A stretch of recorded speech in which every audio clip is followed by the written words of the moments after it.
With a planned release of 2022 for the highly anticipated sequel to Breath of the Wild, the hype train is once again well and truly alive. We still know very little about the game despite seeing so much, so a lot of the game's contents are still a mystery to us, and one of the most talked about topics from the day this game was announced is the dungeon potential of this game. Ever since the controversial Divine Beast dungeons of the first game, fans instantly jumped to the question of, will this game have, quote unquote, traditional Zelda dungeons, due to the drastically different approach the Divine Beast took. Love them or hate them, they weren't what most Zelda fans consider a dungeon. With a sequel now on the way, a game which will have the opportunity to improve on its predecessor, what kind of dungeons will we see? What is the potential of traditional Zelda dungeons? Without further ado, be sure to go and grab yourself a snack or drink and send them in to get featured right here, and let's grab our tools and explore these dungeons.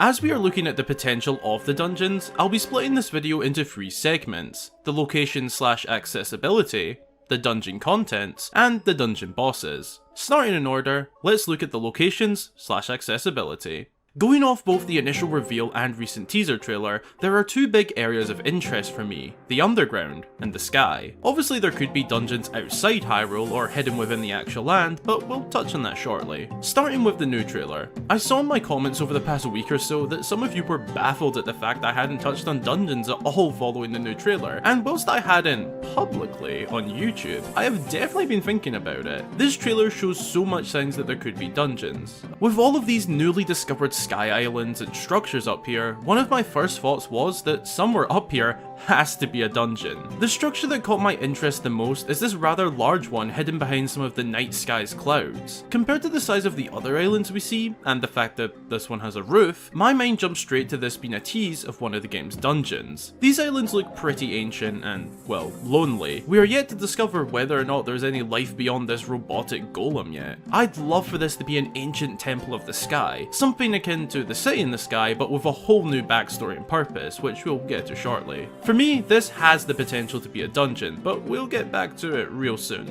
On the flip side of things, the underground. In the initial reveal trailer, we saw Princess Zelda and Link venturing into what appears to be a long untouched underground of Hyrule, with obviously man-made structures present. This has opened many minds to the idea that there could be a lot more than what we saw beneath the ground. What if there is a dungeon, or dungeons down here? It's not an out there idea, to be honest. Given the various shots we see, I don't doubt that there could be multiple pathways at certain points, or maybe a dungeon in the middle of a linear path, mandatory for progression. I've talked about it in previous videos, but I really like the idea of a lost underground city, the former home of a forgotten civilization. Zonai, anyone?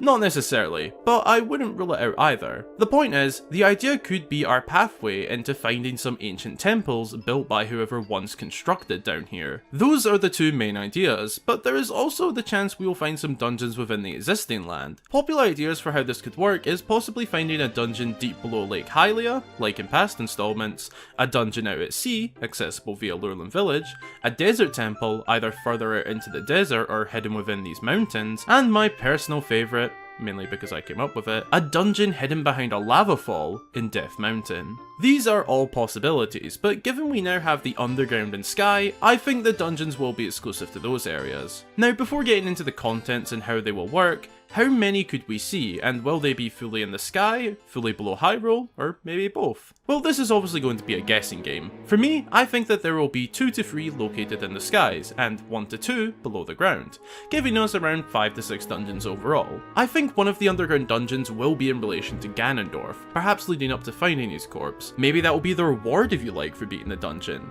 and the other underground dungeon being something completely different. Maybe to recover a lost relic, but I couldn't really say. Then the 2 to 3 in the skies, I believe that these will be located via regions of the sky. I don't think that we will see just simply the sky. Rather, the sky, but split into a few regions, just like Hyrule, all open to each other, just with different contents and environments to them. Maybe they will be divided by height, as we see some islands relatively close to the surface, and others much higher above the clouds. Perhaps the general altitude of the islands will group them into a certain sky region. I think that what we see here will be one of the first dungeons, as it looks like it's in a pretty standard environment of the skies, but that is a totally wild guess with no evidence or proof whatsoever to back it. Then we will find further dungeons within the sky later in our journey, and I think that they will go lowest altitude first, then the middle altitude, then the highest altitude, and that being some sort of linearity to give a sense of traditional dungeons. So we would be forced to do them in that order, but we could travel the skies freely in any order. Then we will find further dungeons within the sky later in our journey. As for accessibility, I think it'll be pretty simple, as in all we need to do is find the dungeons in order to enter. Obviously in the right order though, as in if you find the later dungeons you won't be able to enter yet. I don't really know, that could go either way to be honest. Maybe one or two small puzzles outside, but not full-on quests. I say this because I think these dungeons will once again be open world in terms of order, but bring back some traditionalness by making them mandatory to the story, so I guess forget what I said about them being done in an order. I think the sky dungeons we will be told about by someone, possibly the Hand, but the underground dungeons, I think that they will be found unexpectedly whilst venturing the caves below Hyrule. That concludes my thoughts on the location and accessibility of the dungeons, so let's move on to what is in my opinion the most interesting part, the dungeon contents. Themes, puzzles, enemies, items, and more. Starting with the themes. In terms of doing better than the first game, there isn't much to beat. And I don't mean that in a disrespectful way to the Divine Beasts. They did what they set out to do well, but what came with that was a lack of variety. They were all the same on the inside. Originally, in the sequel, I'd like to have seen the return of elemental dungeons, your typical forest, fire, water, and so on, but if they are to be in the sky and underground, I have a different idea.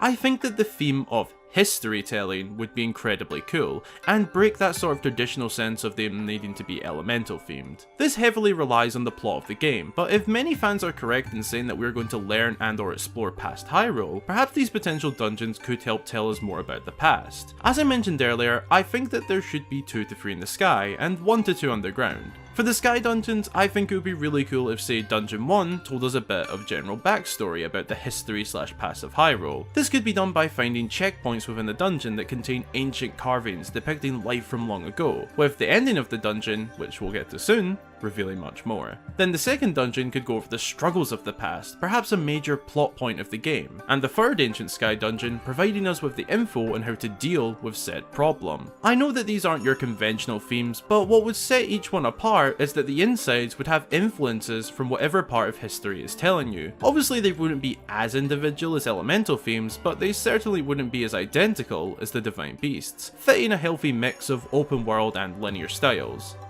As for the underground dungeons, as I previously mentioned, I feel one should be tied to Ganondorf, so perhaps the content / story of that one could be that it is a long forgotten crypt where long dead evil is buried. This could be a cool way to bring back enemies such as Redeads, Darknuts, and many others. I think the underground ones would simply fit the theme of underground. Also, this shot has to be either the entrance to a dungeon or the entrance to Ganondorf following a dungeon. Hot take, by the way.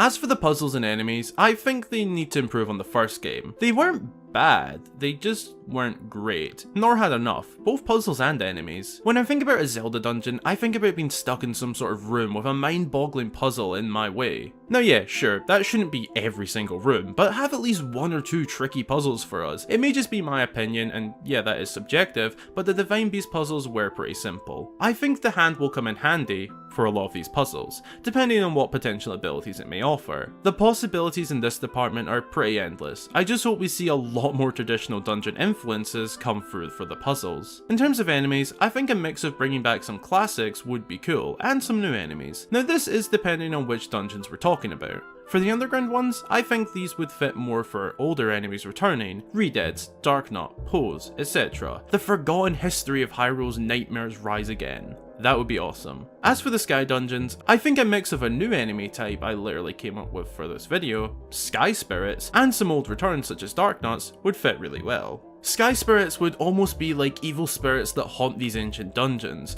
likely connected to whatever went wrong in the past. And maybe after completing each dungeon and learning a new part of history, it is purified and no longer haunted, so to say, either releasing the evil within the spirits or clearing them altogether.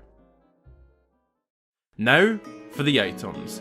This is a bit more predictable, as we do have some unused concept art regarding a messed up hand on Link. It's definitely not the same as what we see, but concept art rarely stays the exact same. What I'd like you to focus on here is this part.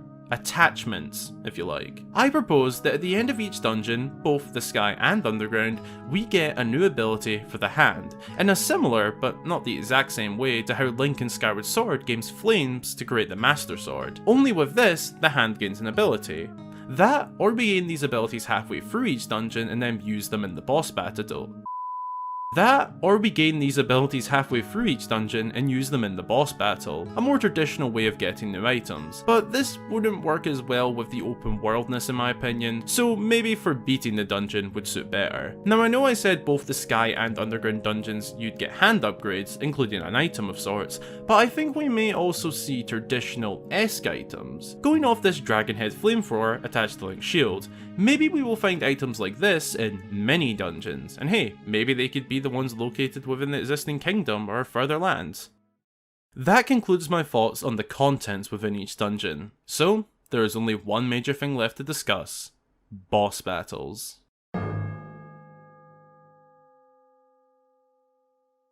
This is where things return to the more creative guessing side. Going off everything already discussed, I think the boss battles would vary depending on if it's a sky or underground dungeon. I've kind of created the idea that the stories these dungeons tell will be different with the underground and sky, with the skies telling more of a forgotten history connected to the plot, and the underground being more general, but also tied to Ganondorf. The bosses for the underground dungeons, in my opinion, should be something connected to the dead. Whilst it's never going to happen in my eyes, a past enemy such as Botw would be cool as fuck, but on the realistic side, some sort of long dead mage rising from their tomb would be cool. So basically Botw. And maybe the one connected to the tomb of Ganondorf could bring back the classic Phantom Ganon fights. That would be incredibly cool. As for the sky dungeons, I came up with an idea. Cursed gods. So, we're in the sky, right? Also known as the heavens sometimes, commonly referred to the home of gods. I think it would be so cool if the boss battles to each sky dungeon is some sort of cursed god, cursed by Ganondorf. Maybe that could tie into the whole plot of the game, The Legend of Zelda, Ganondorf's Curse. I'm just spitballing here. Point being, I think that would be awesome.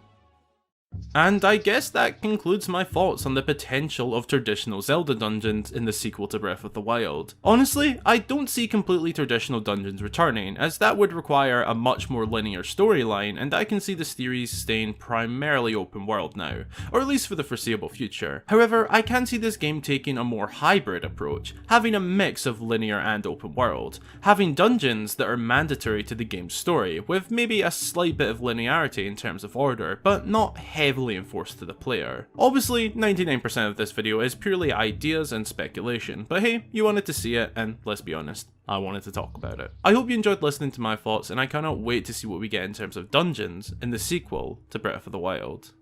Thanks a ton for watching. I really hope you enjoyed the video, and if you did, be sure to drop a like and consider subscribing for more fabulous Zelda content. What do you think the potential dungeons of the sequel will be like? Will they take on a more traditional style, or could we be looking at another new concept for them? Leave a comment below and look out for my replies. As always, a huge special thank you goes out to all of my supporters across Patreon and YouTube. If you'd like to join them and get yourself some behind the scenes look at my work, a shout out upon joining, your name at the end of every video, and more, then consider supporting. Again, thanks for watching, and until the next time, I've been Hyrule Gamer.